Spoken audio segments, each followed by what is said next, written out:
I'd I'd love to bring in Ben and perhaps talk a bit about the taxonomy and the financial, well, how the taxonomy looks at biodiversity, and how the, how does the EU taxonomy actually work, and how does it incentivize positive action, right, on, for example, biodiversity, which to me seems perhaps a different side than, investors should be worried for biodiversity from a financial materiality perspective, but here in the context of the taxonomy is how can we invest in something that makes a clear difference to biodiversity restoration. So Ben, yes, so how does the taxonomy think about biodiversity, and how do we think about biodiversity indicators in general? As Jill alluded, we have so many species. What would be a good working definition, you think, of biodiversity, and how to deal with it in the context of the taxonomy?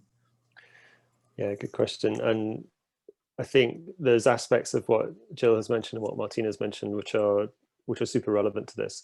I think just to start with, to say that the taxonomy itself is about providing that clarity to investors on what is sustainable in this context. And I think one of the points that Jill mentioned was about identifying these particular pressures or species that are under pressure. The way we build the taxonomy through the work of the platform is to identify where an economic activity has a particular impact on a given environmental objective, or has the potential to really improve that environmental objective. So in the context of biodiversity, not all biodiversity is relevant for all economic activities. So there's that sort of hotspotting assessment that goes on and says, well, this activity here can make a real material difference to this type of biodiversity in that context. It incentivizes substantial contribution. It's a particular phrase that we use within the context of the taxonomy, and that's framed more in the positive sense. How do we improve the condition of these particular species, these particular habitats, these ecosystems? Where can we make a meaningful difference to that? There are details below that, and it's about reducing pressures as well on those different species and habitats, as much as it is about making them, improving them in such a way. At the moment, we're having a debate within the platform about what our headline ambition levels are for biodiversity. I can't speak to the specifics of this, but like climate, we have quite a clear target articulation under the Paris Agreement. We know we want to get to 1.5 degrees. The EU is committed to net zero. We're committed to 50 to 55% emission reductions. All that's quite clear. We don't have quite that same articulation for biodiversity. And that's a challenge, really, because we're setting off in a direction and we're trying to put in place criteria and metrics and thresholds to reach that destination, but we've not fully defined exactly what it is. And that might seem odd, but actually it's quite a complicated thing to figure out, because biodiversity, I think, as others have mentioned, is quite locally specific. It's quite diverse. So overall, we might have an ambition to restore and improve all ecosystems globally. But what I do in my activity, very local to me, is very different to what might happen somewhere else in someone else's different activity. What we're also doing in the taxonomy, and I think this is relevant to the sort of impacting areas of the economy, is the taxonomy requires substantial contribution to one of the environmental objectives of the regulation. So let's say that's biodiversity. In doing that, you also have to do no harm to any of the others. So that's quite important. So when we pursue biodiversity, we must not also cause any harm to climate, to water, to circular economy, or to pollution. And the flip side is also true. And I think this becomes particularly important in the context of how do we safeguard biodiversity when we're focused on something like climate. So in pursuing our reduction of greenhouse gas emissions or trying to increase our carbon stocks, we need to do that in a way that doesn't then cause any negative impact, significant harm specifically to biodiversity. So it catches biodiversity from both angles, really. Does that help answer part of your question?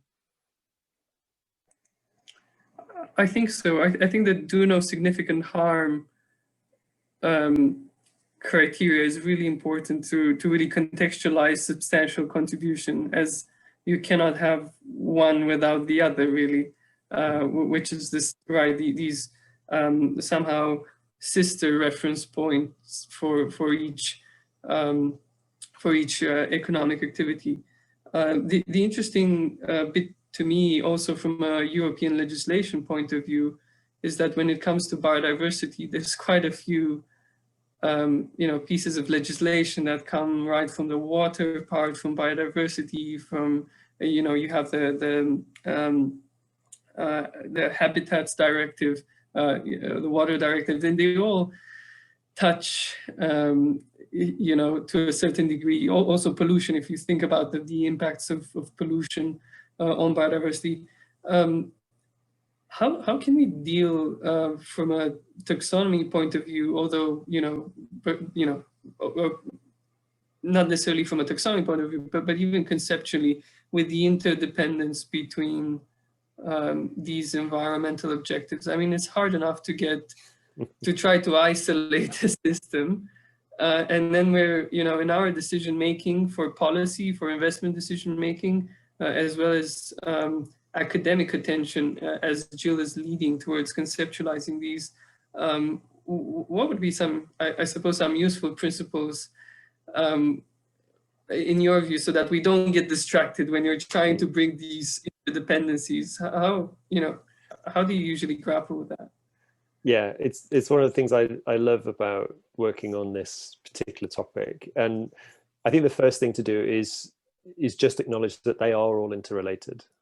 And because I think to not do that, we would miss those overlaps, and we would make the wrong decisions when we talk about investments and how we prioritize activities within the taxonomy.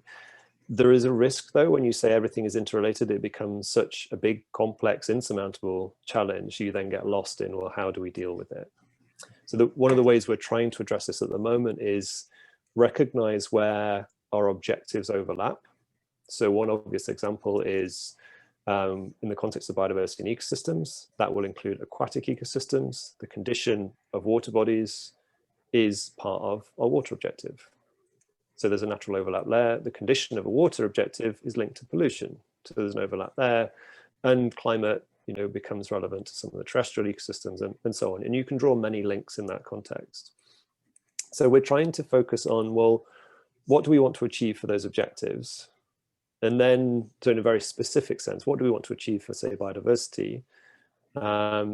Looking at bits of EU legislation, as you say, looking at the EU biodiversity strategy, identifying particular targets, for example, and how that responds to things like the Convention on Biological Diversity, so sort of headline global targets, and then come back out of that very specific view and say, well, okay, from a financial perspective or from an activity perspective, you could do one thing and tick 2 or 3 different objective boxes. And I think that's the real trick for me in trying to make the taxonomy work as best it can and also be as helpful as it can to financial players.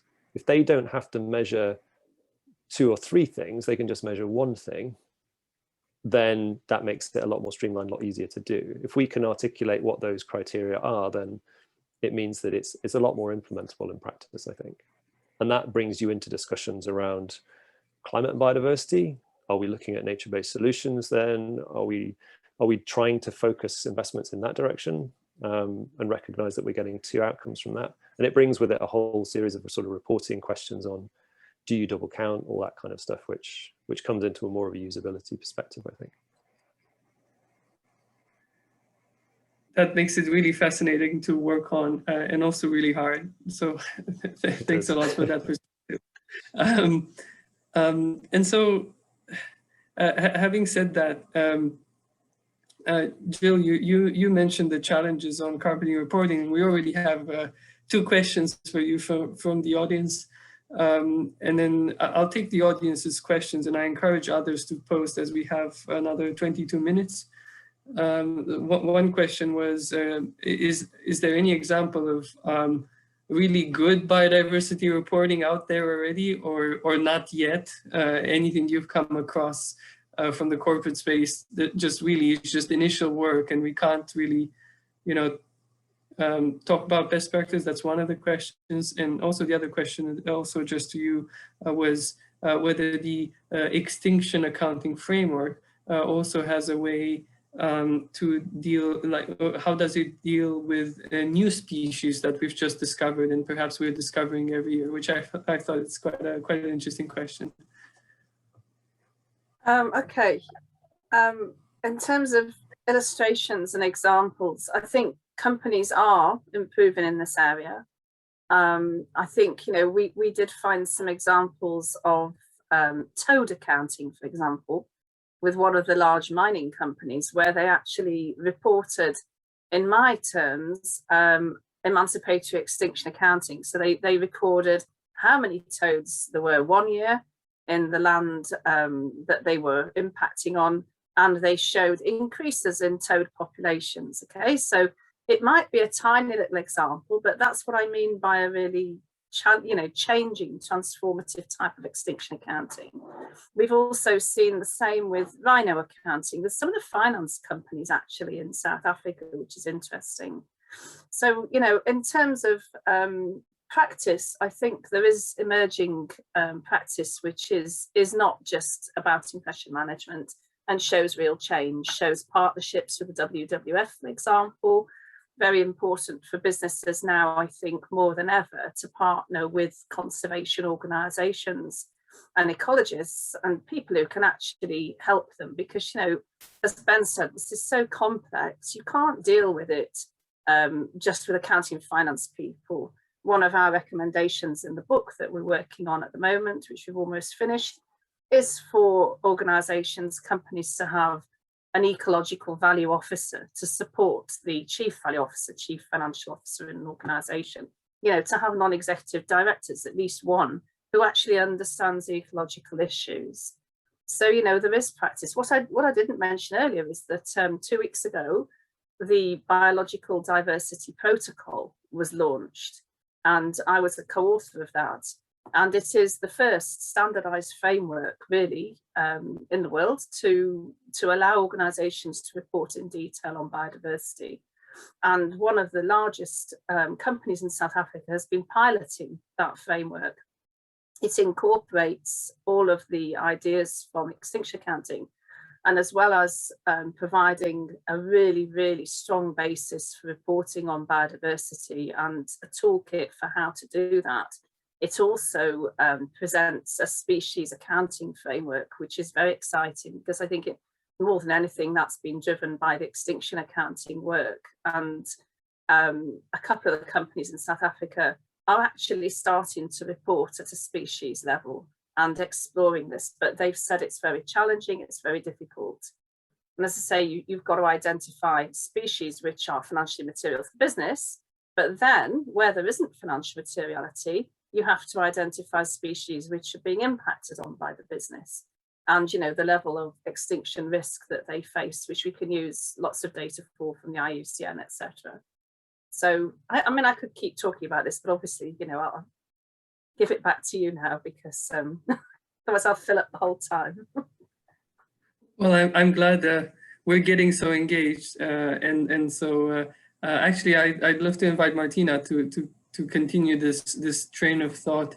Martina, in your expert opinion on whether data that is coming out is fit for purpose for some investment products, if at all.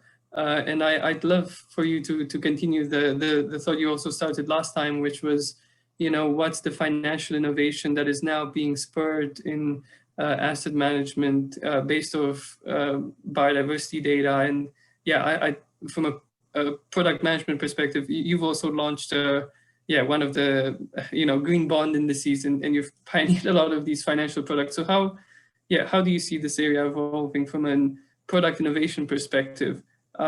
Also, I'm also keen to emphasize that these are jobs to be had in asset management, and we are looking to create also jobs in data infrastructure. It's not just the cost to a company that has to do, but an opportunity and an mini ecological economy, right, to support these. So back to you, Martina.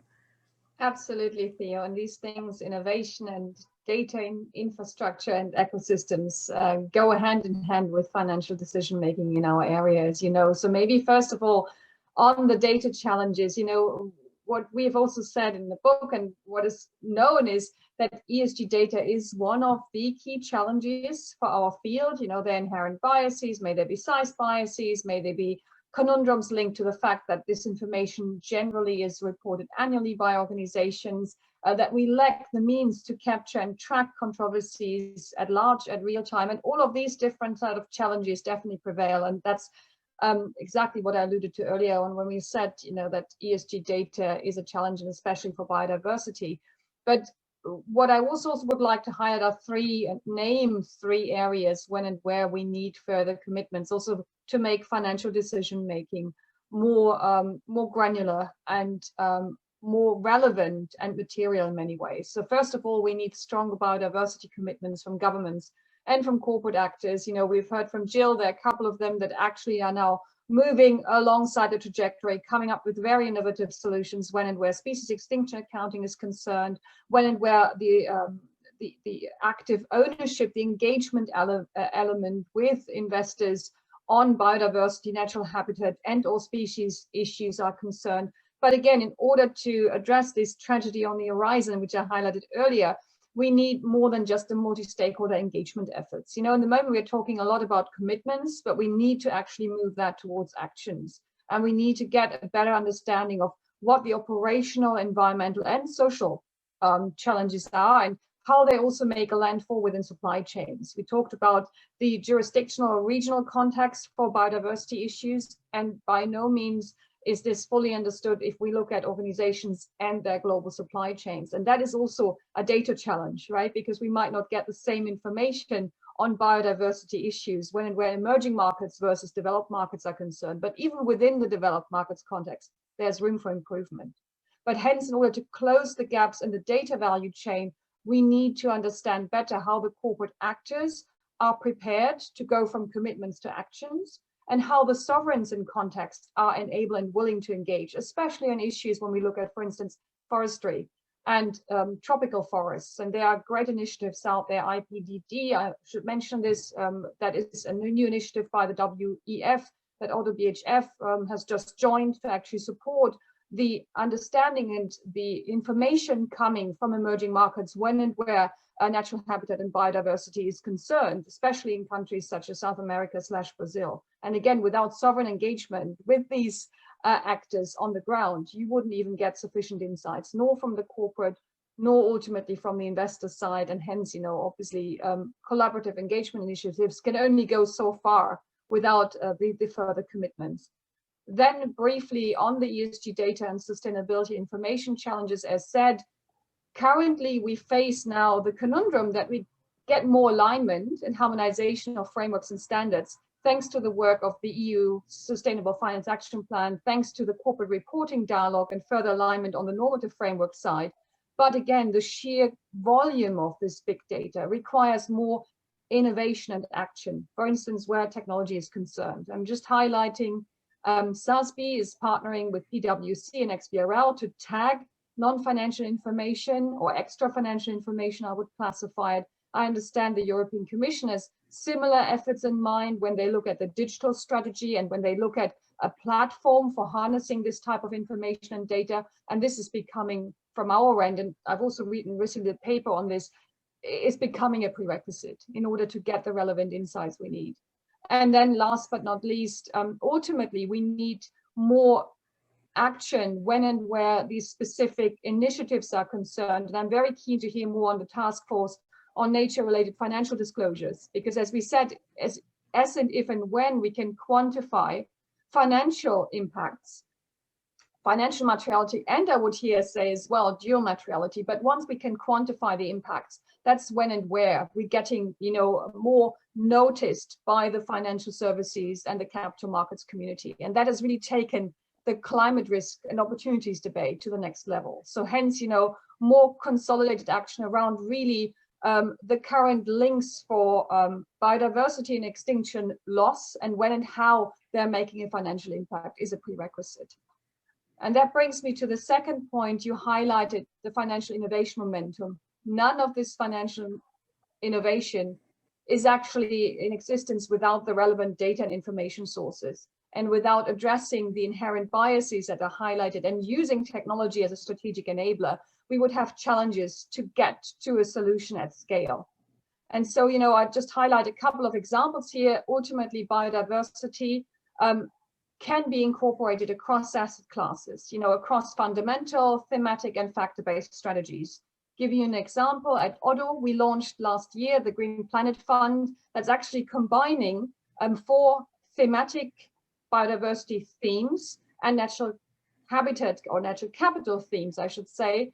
For instance, clean energy, energy efficiency, sustainable mobility, preservation of natural resources, and ultimately capital. And it uses exactly the technology, natural language processing and AI ultimately to contextualize 4 million of different data pieces per day that are aligned, you know, to these specific themes and topics. And we're looking at a broad range of 4,000 companies. And these artificial intelligence process allows us to actually drill down to an investment and an investable universe at the end of 200 companies that are strongly involved in the development, manufacturing, distribution of products and solutions with these type of environmental benefits. And that shows you here, we are trying to combine a thematic investment approach with a factor-based analysis, environmental factors aligned, by the way, with 6 of the 17 SDG goals, and then bringing in a combination of typical financial analysis factors, you know, may they be linked to assessing the quality, business models such as profitability, balance sheet, strength, cash flow generation, but also growth and valuation and stock market momentum, with again the environmental relevance of these type of investment choices. So really trying to balance financial and extra financial solutions. And that's just one way forward of showing an innovative investment process in equity that's actually enabled through artificial intelligence. And last but not least, in the book chapter, we are also highlighting that the concept of biodiversity solutions could be taken to the next level when and where sustainability linked, KPI linked bonds, so fixed income instruments, are concerned. And we have actually undertaken the effort of mapping 50 biodiversity frameworks against what we've seen now as the new ICMA sustainability linked bond framework that was launched in June 2020.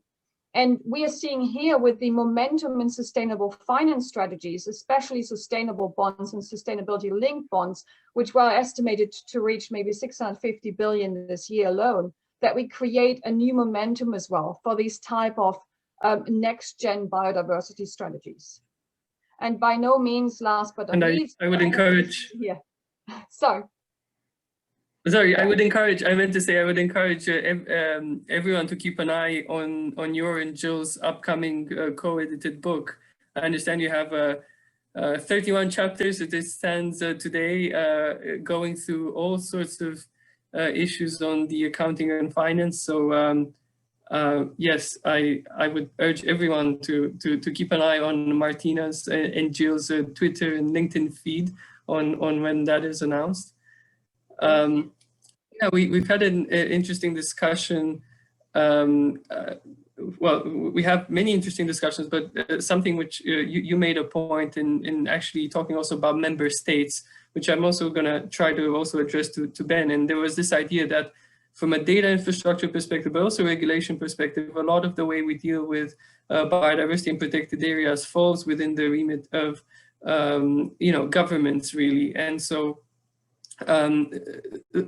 so my question is going to be a merger between one of the audience questions as well as this perhaps angle on, as we have many people who are in government who are listening to us, to try to understand what's the opportunity for these public entities who might also want to raise, finance to, for the conservation and protection of these, of biodiverse regions and hotspots. So one question is, that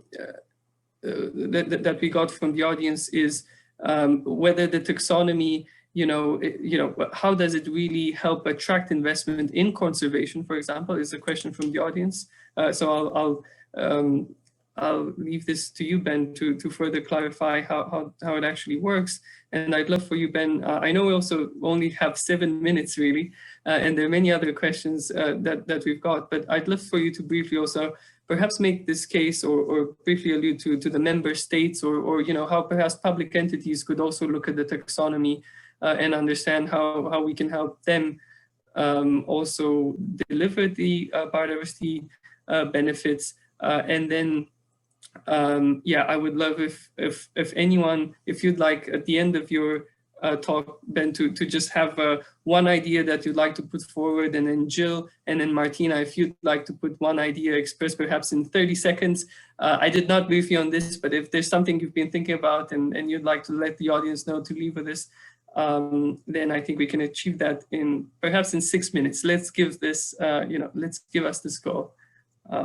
Ben, over to you. Thanks, Theodor. If I can, I'll come back to my one idea after Jill and Martina, just to give me a bit of time to think. In terms of your absolutely, in terms of your question, so for just on the member states point specifically, you're right. So in the protection of biodiversity, the designation of areas, that's very much an administrative sort of competence, if you like. It's not really within the gift of a company to designate an area as protected. They can protect and change their approach to this, to biodiversity.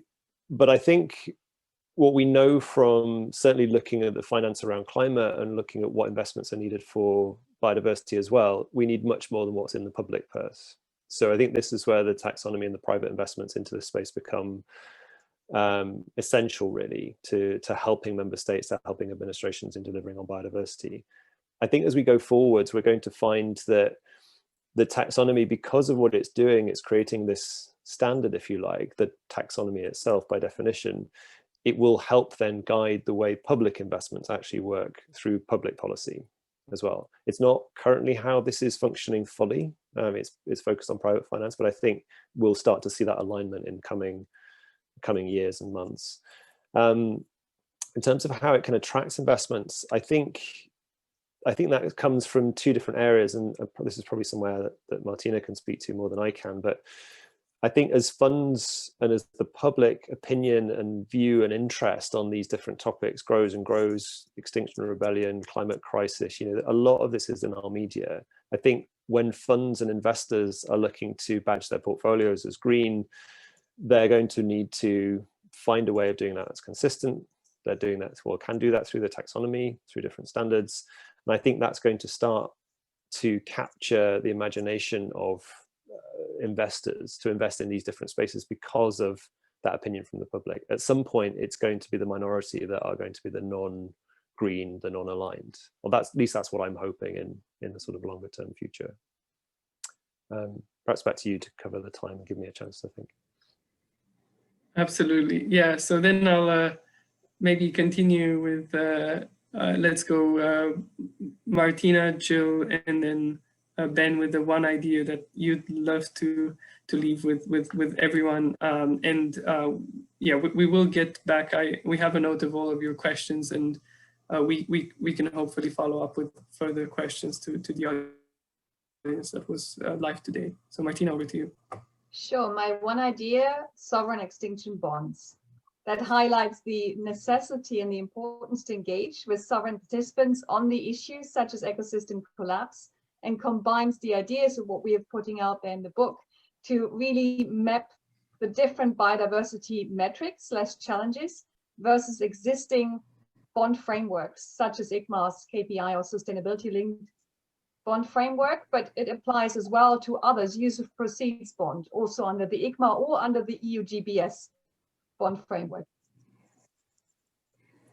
That is a wonderful idea and innovation. Jill, over to you. Thank you. Again, I suppose really my message is the message of our book, which is called Extinction Governance.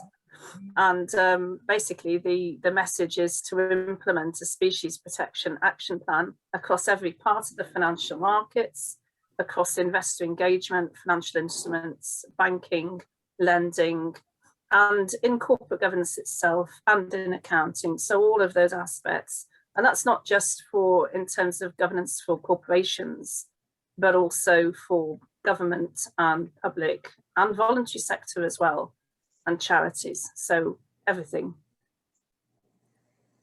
That's a wonderful idea, complementing Martina's bond idea. And over to you, Ben. Yeah, I'm not sure I can follow those two excellent examples. I think from me, from very much how I observe the whole taxonomy and the whole process around delivering for the environment, I would like to see us break from siloed thinking around biodiversity or climate or water and so on. I'm not quite sure how to do that, but we have debates and they're always badged and named and split. And I think until we can bridge across those different environmental objectives, we're still going to struggle to deliver on them as a whole, or at least deliver on them efficiently. Wow, that is really a wonderful way to bring this all together. So I realize we have just 1 minute left, so I'll try my best to just wrap up. But we really, I'm so grateful to you, Ben, Jill, and Martina. We've really had a tour de force going all the way from, from the EU taxonomy, how it helps drive investment, in economic activities that really make a difference to the environment as intended purposes. We've heard from Jill that we have really innovative ways coming from the area of accounting, biodiversity accounting, as well as extinction accounting, to really understand at a granular level how corporates manage the biodiversity crisis. We've heard from Martina that investors are really interested, and there are many innovative investors that are, thinking how to structure the flow of finance towards economic activities that truly restore biodiversity. And we've had 3 excellent ideas that you've just exposed. So perhaps I can also suggest one on my side, which would be the idea of greenwashing, which Jill also mentioned. I think we need to become wiser on how greenwashing is manifested, and be able to be a bit more critical on terms of not necessarily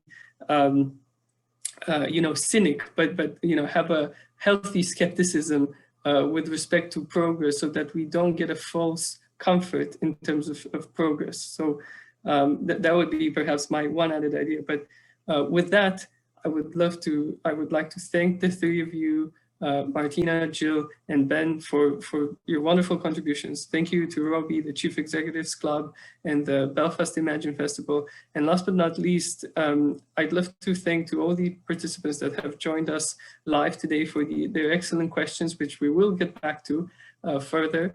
And so with that, we will conclude our webinar today. I've certainly learned a lot, so thank you so much to you. Thank you, Theo. Thank you, everybody. Thank you. Thanks, everyone. See you soon. Bye.